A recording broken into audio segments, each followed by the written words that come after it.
auzu billaahi mina seytaani rajiim maa ngi leen di nuyu sama mbokki député yi sama doom yi maa ngi leen di nuyu nuyu bu wér di am kontaante ak mbégte ci yéen ngeen doon xale yu yaru te gone bu yaroo loxoom set dina mën a bokk ku mag sama toogaay bii nag di toogaayu kilifa toog ci sama kanam njaboot gi di wax di woote nag wàllu maa ngi woote wàllu ci kilifa diine yi ak kilifa aada yi ndax réew mii la ni muy doxe fi mu ne ak ni mu tëdde lu doy waar la lu jaaxal askan wi lool ndax réew jàmm ko yor te jaboot jàmmay mbokkam na kilifa yi génn wax kilifa diine yi wax kilifa aada yi wax ndax kilifa loolu rekk lay jariñ ci dëkk cim réew ndax kat lii de jëmut fu baax ndax mag mën naa muñ de waaye gone dina am foo xam ni boo ko fa toppee ba mu yegg fa dina taxaw te bu taxawee loolu mën naa ñàkk bañ a jur jàmm kon nag na kilifa yi génn wax jàmm ñu jox jàmm ndax nit ku ne bu jëlee la nga moom rek jàmm rek kay am waaye nag soo jëlee la nga moom ba pare bëgg a jël leneen loo xam ni moomoo ko ku jóg nga bëgg koo àtte ñàkkal loolu ay problème rek lay andi loolu nag nun mag ñi ñoo ci war a wax moo tax ñu di ci wax di ci woo kilifa yi taxaw leen ginnaaw kilifa yi bu ñee bàyyi leen ñu bàyyi bu ñee jàpp leen ñu jàpp kon kilifa yi dañoo war a génn waruñoo bàyyi ba réew mi xale yi di ko taal mu ñu dog di wax te nag mag mën naa muñ dinaa ko waxaat ba ma nekkee ci ensemble ba lii rek laa doon wax mag mën naa muñ waaye gone am na loo xam ni du ko mën a muñ ndax gone bu bëggee jóg doxam ñu bëgg koo baare bu yàggee dina gis boppam te bu yàggee bu gisee boppam du dul jàmm jërë ngeen jëf loolu laa ci doo amal lu ma ciy wax maa ngi leen di nuyu ci leen sant sama doom yi nga xam ne nii moom dama leen a jur ñu am respect ci man ma namm leen ngeen namm ma jërë ngeen jëf.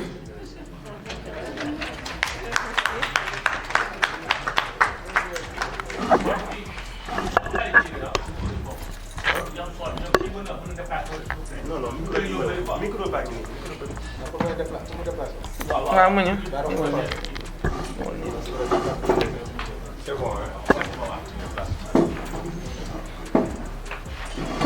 Donc l'honorable député Rohey Issa mooy def la version en français.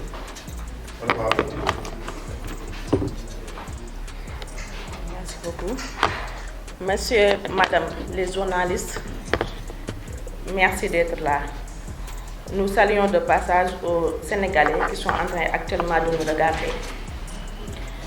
Le groupe parlementaire Yewwi Askan Wi réitère son soutien inéluctable au président Ousmane Sonko, victime d'un complot d'État, d'un acharnement judiciaire et d'une instrumentalisation de la procédure pénale pour l'écarter de la liste des candidats de l'élection présidentielle 2024. Nous condamnons avec la dernière énergie l'ordonnance de renvoi décidée par le juge d'instruction alors que l'extrême fragilité des accusations militait en faveur d'un non-lieu. Malheureusement, les comploteurs refusent d'admettre l'échec de leur funeste plan visant à aménager un boulevard pour le troisième mandat illégal et illégitime du président Macky Sall en 2024. Cette folle ambition du candidature et son corollaire, qui est la liquidation politique des candidats sérieux de l'opposition, fait peser de lourds dangers sur la stabilité du Sénégal. Le président Ousmane Sonko subit depuis longtemps des actes de persécution judiciaire et administrative, qui sont certainement pilotés depuis le palais de la République. En effet, la folle machination judiciaire qui a privé Karim Wade et Khalifa Ababacar Sall de leur droit d'éligibilité s'est emballée à nouveau pour broyer de l'opposant et de faire du président Ousmane Sonko sa prochaine victime sacrificielle sur l'autel de la nouvelle de la nouvelle religion d'État. Le présidentialisme illimité de Macky Sall au mépris de la Constitution, du droit à un procès équitable et les libertés fondamentales des citoyens. Des citoyens. Devant l'arbitraire et l'oppression exercée par le régime de Macky Sall, chaque Sénégalais est légitimement fondé à exercer son droit irrévocable et inaliénable de résister à l'instar du président Ousmane Sonko. C'est pourquoi le groupe parlementaire Yewwi Askan Wi résistera et par tous les moyens à la volonté dictatoriale de Macky Sall et ses larbins. Nous lançons un appel à tous les Sénégalais de barrer résolument avec détermination la route au despote Macky Sall, qui veut transformer notre chère démocratie en une république bananière, et les désirs du chef doivent primer sur la légalité républicaine. Nous lançons un appel aux magistrats, aux forces de défense et de sécurité de rester fidèles à la République et à leur serment et de servir loyalement et non aux caprices éphémères d'un apprenti dictateur frappé d'amnistie et de la frénésie du pouvoir éphémère. Nous résisterons. Les Sénégalais résisteront et nous vaincrons. Le monstre pour que force reste au peuple. Nous invitons les Sénégalais et les Sénégalaises épris de justice, de l'intérieur et de la diaspora à se joindre au mouvement de refus de liquidation politique du président Ousmane Sonko et à la troisième candidature de Macky Sall. Au regard de tout ce qui précède, nous prenons en témoin l'opinion nationale et internationale et tenons pour responsable le président Macky Sall tout ce qui adviendra de malheureux dans ce pays. Et que nous lui faisons savoir aussi, s'il y a quelqu'un ici qui ne fera pas partie des élections présidentielles de 2024, ça sera très bien le président Macky Sall. Merci beaucoup. Honorable député Ahmed Aïdara, la partie en haut.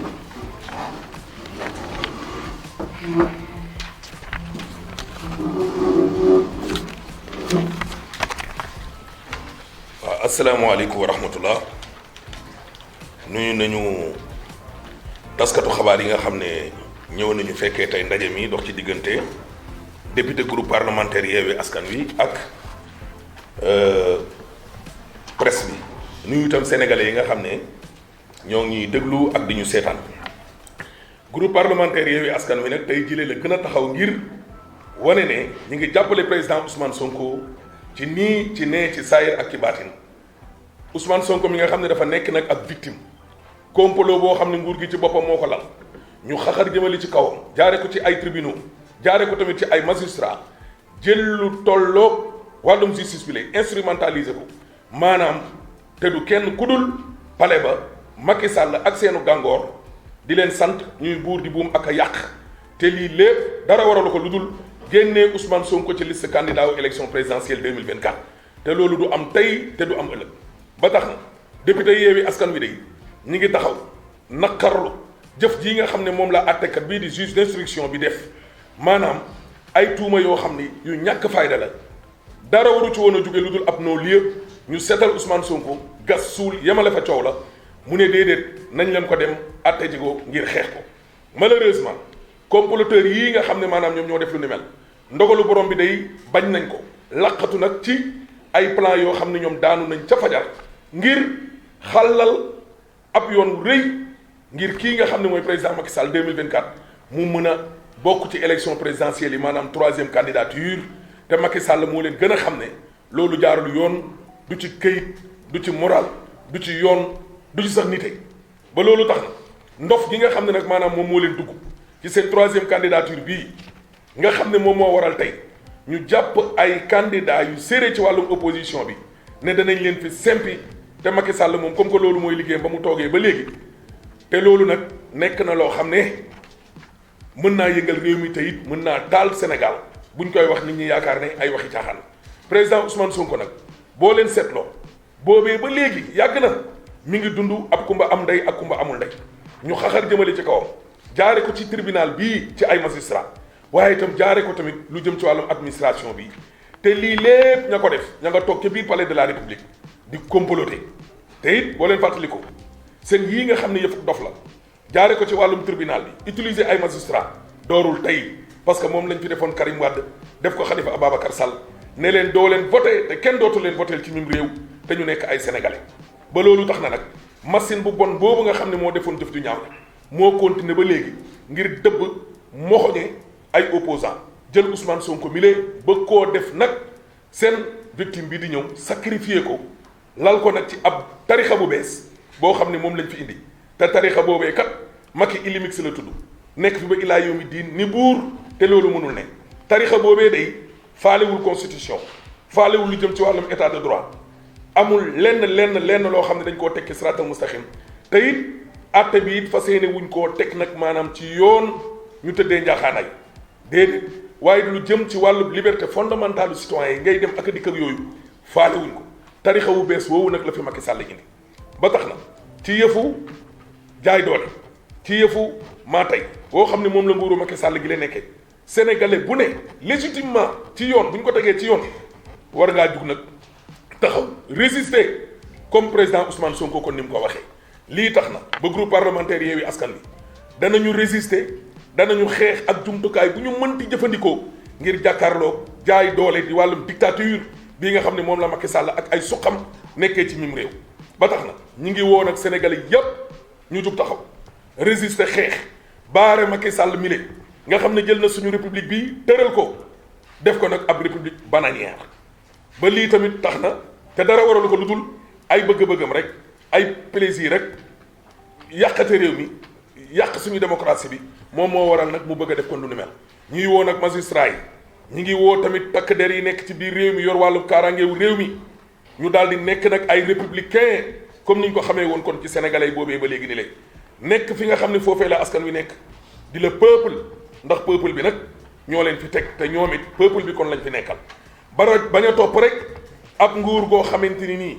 ab jaaykatu doole ab dictateur woo xam ne leer na ko ne fa muy mujjee ak askanuk Sénégal gi lee mooy fa Firawna mujjee woon ak yonent yàlla Moussa te moom xam na ko nguuram gi jeex na tàkk mënatul bokk ba lii nag tax na ñin moom danañu résister sénégalais yi danañu résister te dinañu am ndam ci kanamu njuumal yii di monstre bi pour wan ko it ne ko peuple bi dong moo fi ne njuuma la c'est un monstre ba tax na nag te askan wi yëpp buñ songee njuuma la daaneel njuumali ba tax na ñu ngi woo sénégalais góor di woo sénégalais yi jigéen nga xam ne wàllum justice moom moo leen tax a jóg moo xam ñi nekk ci biir réew mi moo xam ñi nekk ci bitim réew ñu ñëw fekk si mouvement bii nga xam ne dafa taxaw ngir liquider politiquement le président Ousmane Sonko waaye itam nañ ñëw fekk si mouvement bii nga xam ne dañuy xeex troisième candidature du président Macky Sall soo leen xoolee nag lii nii yëpp tax na député yi bokk ci groupe parlementaire Yewwi Askan Wi Birame Souleye jiite leen nee nañu ñu ngi jël nag seede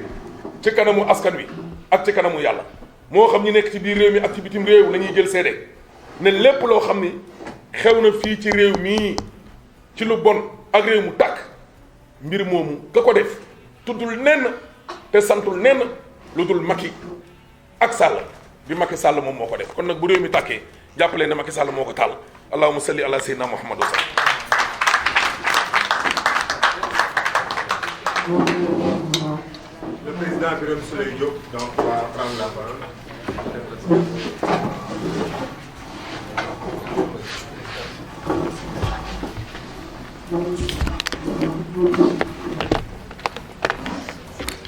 Bonjour à tout le monde. Nous vous transmettons à la suite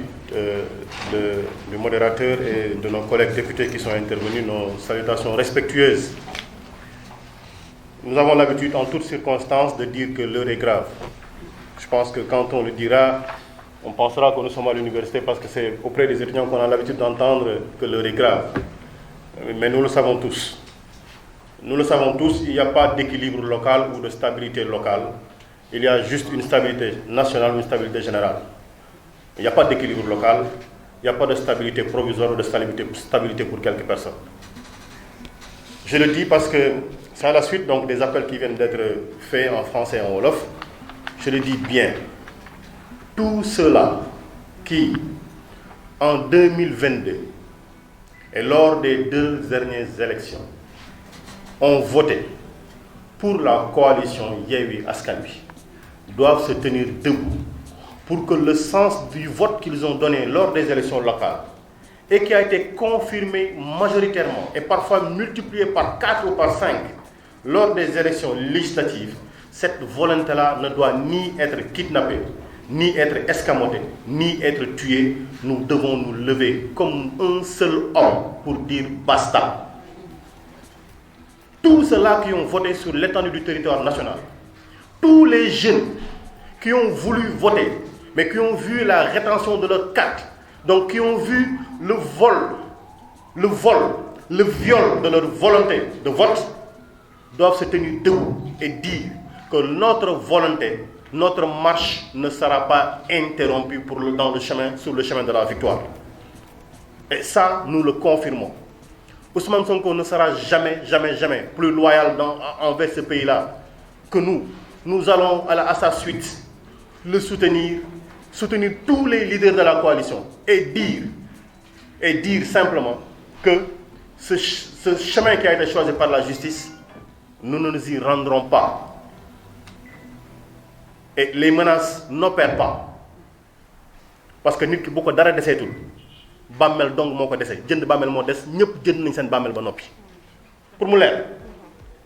loolu nag il y a d'autres choses qui sont à côté de ça et qui en rajoutent à cette sauce-là. Et de ces éléments-là en fait partie la sortie de celui qu'on appelle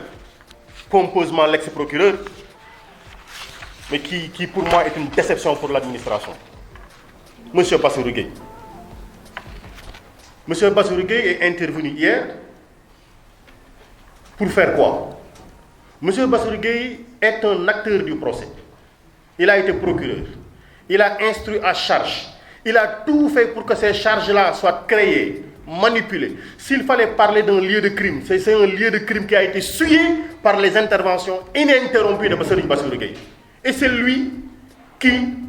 comme un justicier, vient ici encore, parce qu'il est aujourd'hui hors de ce procès-là, il revient encore pour charger à côté. Il est là-dedans, il charge, il est dehors, il charge. Mais sa haine de Ousmane Sonko ne s'explique nullement.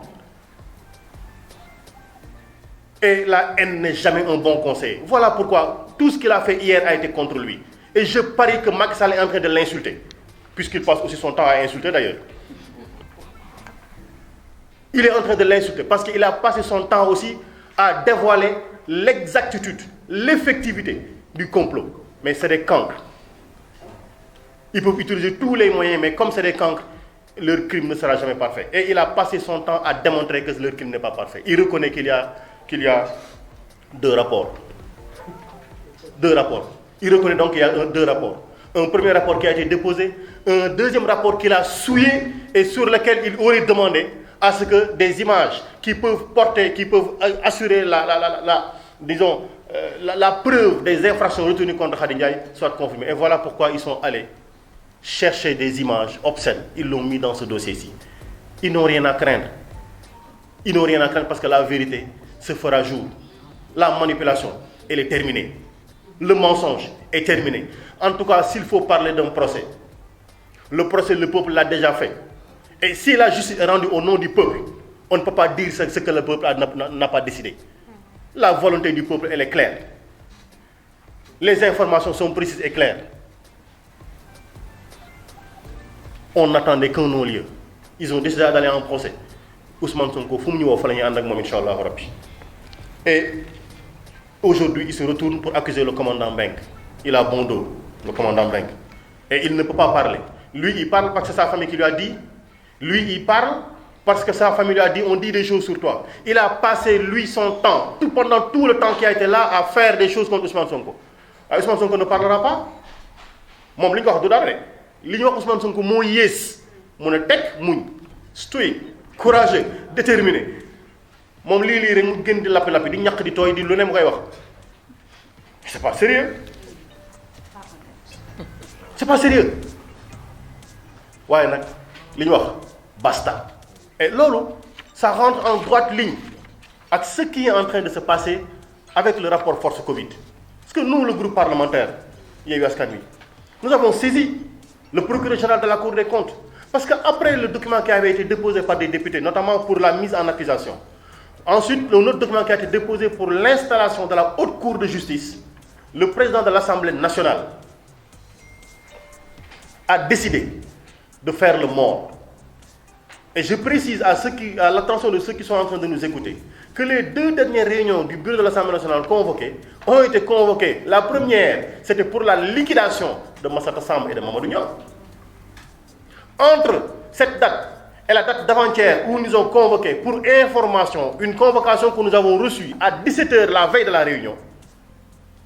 c'était pour liquider Mimi Touré. Entre ces deux, il y a une foultitude de documents qui ont été déposés, de questions écrites, de questions orales, de propositions de loi, etc. Tout cela a été déposé. Le bureau de l'Assemblée nationale n'a pas été convoqué. Il nous convoque,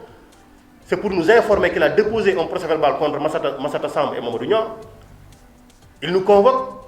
c'est pour nous dire information. On vient ici, mais non, c'était pour constater la déchéance du mandat de Mimi Touré. Même dans ça, ils font de la manipulation.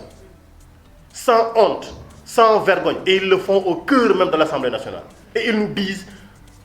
Constitution. Et ils nous disent règlement intérieur de l'Assemblée nationale. Et ils savent pertinemment qu'ils sont en train de violer et la Constitution et le règlement intérieur de l'Assemblée nationale. Ils le savent pertinemment. Mais nous leur avons dit,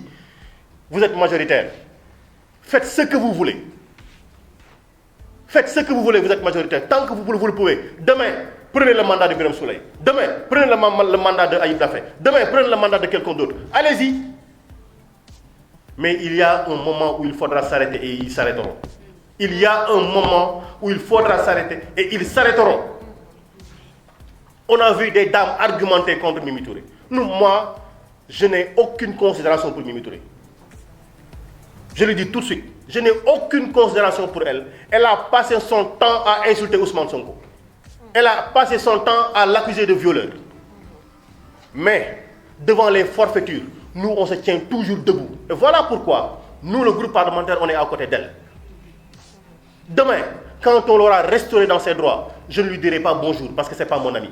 Je n'ai aucune considération pour elle. Mais devant la vérité, nous tous, on se tient debout pour restaurer la vérité, pour restaurer la démocratie et pour dire que la contradiction ne peut pas être source d'inimitié. Et ils nous ont dit,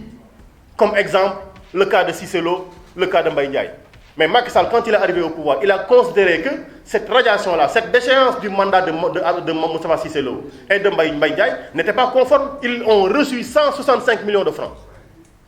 Et aujourd'hui, donc, demain, quand Mimi Touré retournera peut-être, on lui reversera son 165 millions peut-être. À quel titre Moustapha Cissé Lo a été dédommagé? À quel titre Mbaye Ndiaye a été dédommagé? Mais voilà ce que nous avons. Quand vous êtes avec nous, faites ce que vous voulez, il ne vous arrivera rien du tout. Mais à partir du moment où vous êtes face de nous, on va vous écraser, on va vous insulter, on va vous calomnier, on va vous menacer.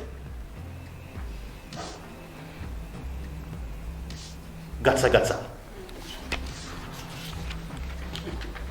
Et je dis,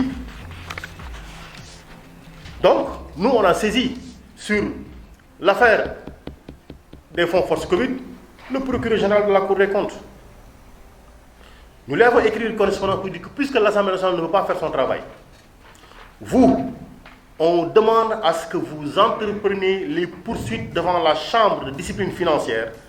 contre ceux qui ont géré les fonds force Covid. Parce que, voilà ce qui a été détecté.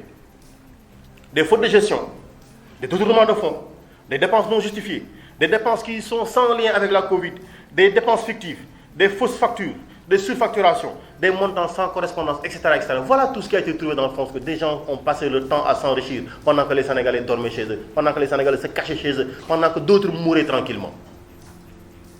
Pendant que des Sénégalais prenaient de leur salaire pour faire des contributions, pendant que les tailleurs confectionnaient des masques, pendant que les jeunes offraient 500 francs pour qu'on achète des masques, pendant que tous les citoyens participaient à cette guerre contre la Covid, il y en a qui s'enrichissaient comme des vampires sur le dos du peuple. Et parce que aussi nous avons saisi le premier président de la Cour des comptes,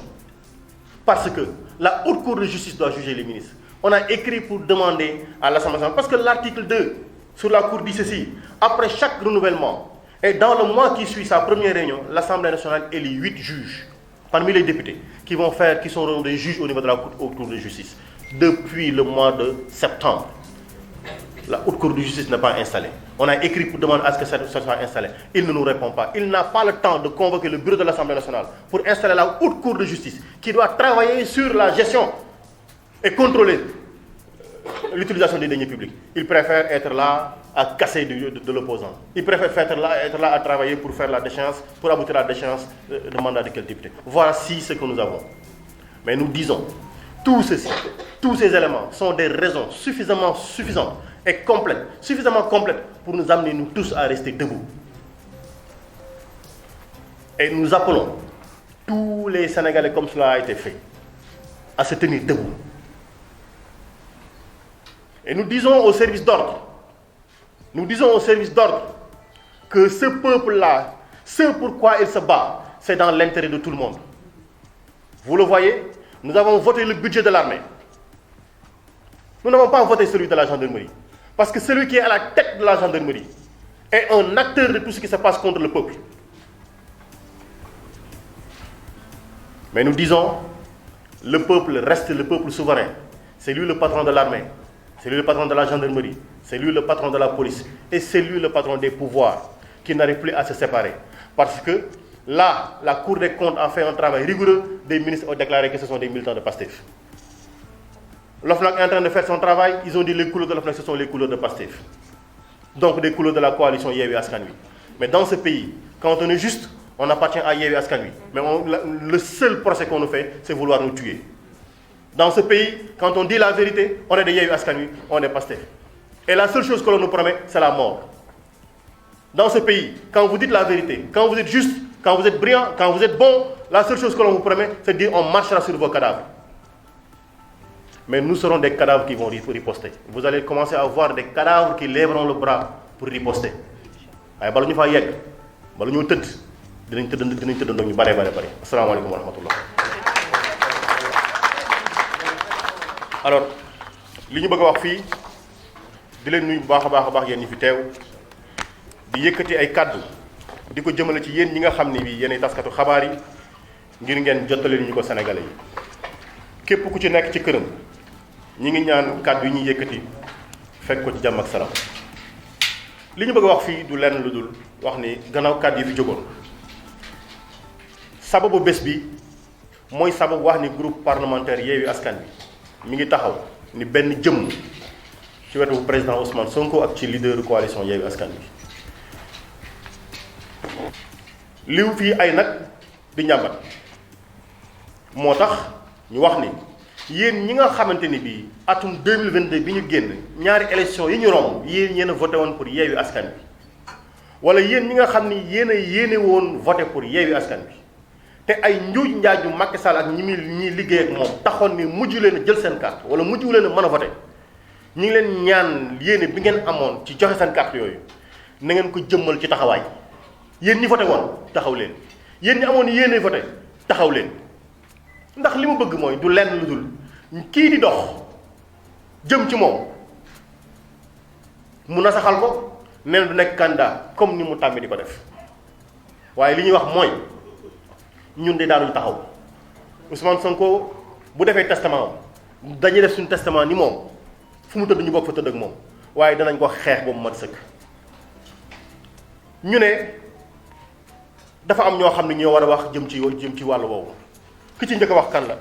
gannaaw toute cette manipulation tàppale bu rëy bi ñu nekk ci réew mi Bassirou Gueye mooy génn lan la Bassirou Gueye di wax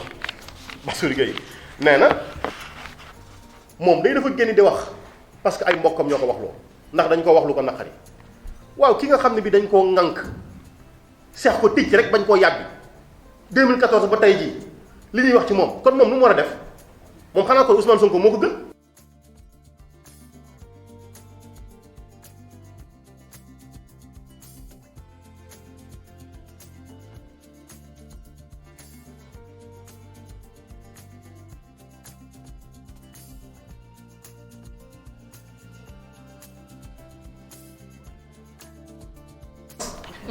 ñëw di ñaq lu ne mu wax ko nee na dafa boole dal ak xadar wax leen ma nu mu mën a ànde dal ak xadar waa ji c'est un comédien quoi sérieusement non sérieusement moom nee na dossier bi ñaari rapport jam moom moo ko wax xam nga moom bi muy ñëw dafa bëggoon setal dara la bëggoon def mais il a passé son temps li mu ko def yëpp temps bi mu nekk foofu di wàcc yëpp wàcc bi dul jeex xam nga lu mu fa wax c'est un complot contre Ousmane Sonko man Bassirou Gueye je le confirme taxuma ci Abdou Mbengue la c'est ce qu'il a dit gis nga conférence de presse Bassirou Gueye nii lañ koy tënkee li ma fi wax yëpp xam nga lu muy tekki complot la taxuma ci Abdou Mbengue la jeex na lu nga ci war a dégg loolu la ñaari rapport Ousmane Sonko rapport bi mu yor ak ñoom rapport bi ñu yor rapport bi Ousmane Sonko yor wala bi ñu jàpp ne moom lañu yor rapport bi génnoon dem moom moo ko dëppluwaat ne nañ wuti luñ ci sol loo xam ne day tax bu ñu bëggee daaneel soxna Khady Ndiaye ñu daaneel ko ci lañ ci dugal ay photo lii de la ak lan capitaine Touré wérul capitaine Touré mais formé à l'ENOA école nationale des officiers d'actifs xel jom ak fit di seen devise Bassirou Gueye formé à l'ENA mu taxaw nee na école ENOA boobu ñoo formé koo xam ni kii dof la mais ça c'est une insulte à une institution c'est une insulte à l'armée Bassirou Gueye moo taxaw di daggal ay saaga jëmale ko ci armée bi parce que ñoo formé nit ku taxaw wax la mu wax jëf la mu jëf di ko def ay at kenn mos ko ci laaj demande d'explication mu am ci taxawaay ba ca war teg këyit Bassirou Gueye nee na waa ji dafa dof loolu du ma ci sori leneen li ñu ciy wax Bassirou Gueye dafa nekk ci dossier bi def ci lim ciy def ñu déposer plainte contre lui Macky Sall bëgg koo làq tax mu jël ko jox ko OFNAC képp koo xam ne kii am nga loo war a déclarer OFNAC tant que Bassirou Gueye mi ngi fa bul déposer ndax saako la jënd lépp luñ ko fa déposer dina ko def ci saako boobu yóbbu ko ci tool yi gas ko suul bu fa kenn déposer dara ndax la mu nekk woon fay lay nekk fii kooku moo génn ci dossier bi def conférence de presse mais li mu def il a violé l'obligation de réserve ndax dossier bi jeexagul te moom da cee wax da cee bind da cee def instruction mu tey mu ñëw def conférence de presse di ci wax xanaa da ngeen a fàtte kaw juge Téliko bi mu commenté décision bi ci CEDEAO da ngeen ko fàtte qu'est-ce qu'on lui a fait mais Bassirou Gueye peut parler pendant des heures et des heures et des heures mais puisque ñoom la jàppoon ni moom la ñuy défendre dara du ko ci fekk voilà le pays dans lequel nous sommes boo ànd ak ñoom tout est permis lu ne mën nga koo def ci dëkk bi mais bis boo juwoo taal ak ñoom sa bakken ñu ngi ci xottu gerte lii mooy dëkk bi beneen bi liñ ci mën a wax mooy ne woon na il n'est pas venu pour charger quelqu'un ñaata na la ko répété ci conférence de presse bi li muy tekki il était venu pour charger mais dafa mooy li mu tiir yëpp seen kaw la dal maanaam il a marqué des buts contre son camp own goal waaw dafa dugal ci ay camp contre ñoom la plaidé leneen li mooy l'affaire Mimi Touré Assemblée nationale ñoom ñoo woote réunion d'information ñu ngi jot convocation yi 17h suba réunion 16h information lañ bind comme ordre du jour ñu dem ñu wàllu xam c'est pas des informations ils ont voulu un vote sur la déchéance des droits et ils l'avaient fait avec Massata Samb ak Mamadou Niang président Assemblée nationale bii nag mooy nit ki nga xamante ni kii saa yi su wooyee bureau Assemblée nationale pour dàq député la en tout cas ñaari yoon yi ñu mujjee woo yëpp benn bi ci lañ jaari tëj Massata Samb ak Mamadou Niang ndax procès verbal ba mu def te bind nañ ko lettre pour contester son procès verbal bind nañ ko lettre pour demander une résolution pour ñu suspendre cette procédure là mu ne tekk tekkaaral ci diggante bi ay questions écrites ma nga ci kaw table ay questions orales ña nga ci kaw table ay propositions de loi ña nga ci kaw table ak yeneen bataaxal yoo xam ñi ngi ko déposé ci kaw table mu ne zëmm ni xeer waaye barki démb ñi ngi dégg benn président de groupe bu koy remercier ci ni mu gaawale dossier bi waaw dossier yi nga xamante ne bi moom la ñun di indi ma nga toog ca taabalam di nelaw mais dossier bi ñu bëgg a dàqee Mimi Touré moom ala kulli xaal dañ koy faj lañ koy def ci diggante xeb a xipp lay doon ma wax ko mu leer ñun groupe parlementaire Yewwi Askan man Birame Souleye aw ma benn considération benn estime bu may am ci Mimi Touré man benn leader laa am moom laa gëm koo ko saaga dama jàpp ni saaga nga ma koo ko xas dama jàpp ni xas nga ma. Elle a passé son temps ci campagne bi ñu weesu di daggal Ousmane Sonko lépp lu mu yaakaar te accusé na ko moom ci procès boo xam ne yoonam nekku ci nee na du wax ak moom lu dul dafa dem wuy ji yoon ba noppi loolu doyoon na pour bañ ci wax lu ñu wax mais ñun xam la moo ñu intéressé la restauration d'une démocratie même dans l'adversité on doit être élégant et être adversaire taxu ñu nekk ay noon moo tax ñun dañuy taxaw pour wax ni lii ñu bëgg a teg Mimi Touré ñun d'accorduñ ci tey d'accorduñ ci ëllëg disposition yi ñuy wax du dëgg wérul ndax ñoom ñoo ko démissionné elle n'a pas démissionné ñoom ñoo ko démissionné ba noppi ñu fàttali ne Moustapha Cissé Lo dañ ko wàcce woon jël mandat député moo daloon Mbaye Ndiaye mais ñoom bi ñu ñëwee dañoo considéré ni loolu ñu leen defoon ndax dañoo génnoon parti loolu ñu leen defoon wérul ci yoon dañu leen a dédommagé jox leen ku ci nekk 165 millions loolu presque bind na ko wax kon ñoom li ñu def tey fu ñu ko teg ci lan lañ ko teg ñoom ci lan lañ ko teg te du jeex gis nga lii nii du jeex ëllëg ci Birame Souleye lañ jëm gannaaw ëllëg ci keneen ak keneen lañ jëm du jeex mais li ñu wax bërki démb président Assemblée nationale nee nañ ko lii ngeen nekkee woy leen ci ndax yéen a fi ëpp waaw ñoo fi ëpp nag parce que du woon parce que ñoom rek la woon waaye léegi am na ñeneen ñu leen jàppale du dëkk joxe ma tur mais am na ñeneen ñu leen jàppale di leen voter mais amul problème nañu def lu leen neex ñoom ñoo appauvant nañu kaj ji bal ba mu génn terrain bi waaye léegi mu jeex incha allah li ci mujj nag mooy li xewoon ci wàllu force Covid bi waxoon nañ ci Guy Marius Sagna déposé wu na lettre ci table présidence nationale pour wax ko nañu samp tribunal attekaay boobu ñuy wax haute cour de justice ndax mooy atte jëwriñu réew mi bu ñu ko déposé ba tey jii tontu amul te charte réew mi moo wax ni bu ñu installé assemblée nationale weer bi ci topp war nañoo installé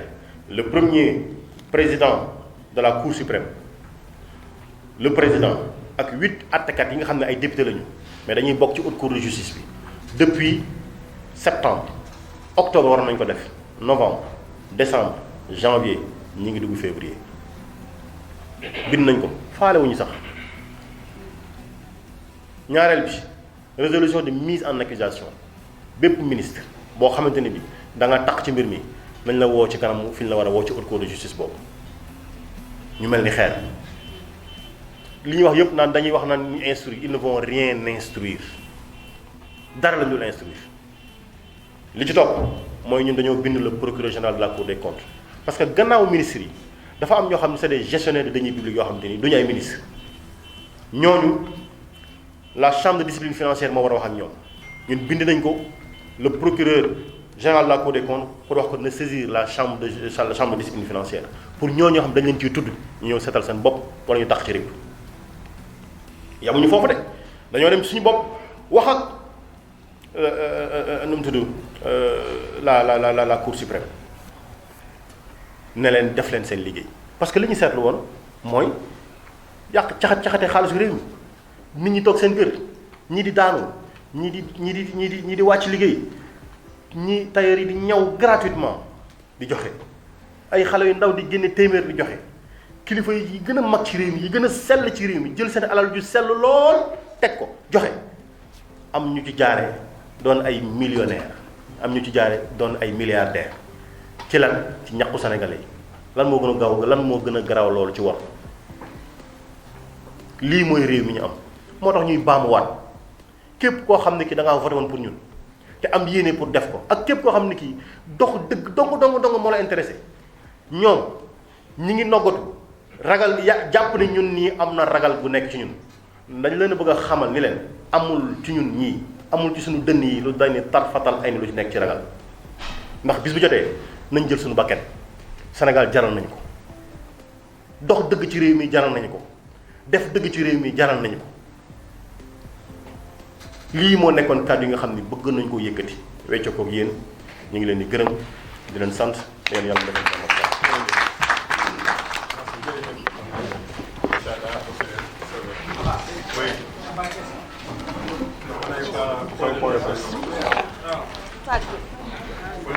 Maintenant, peut-être, vous pouvez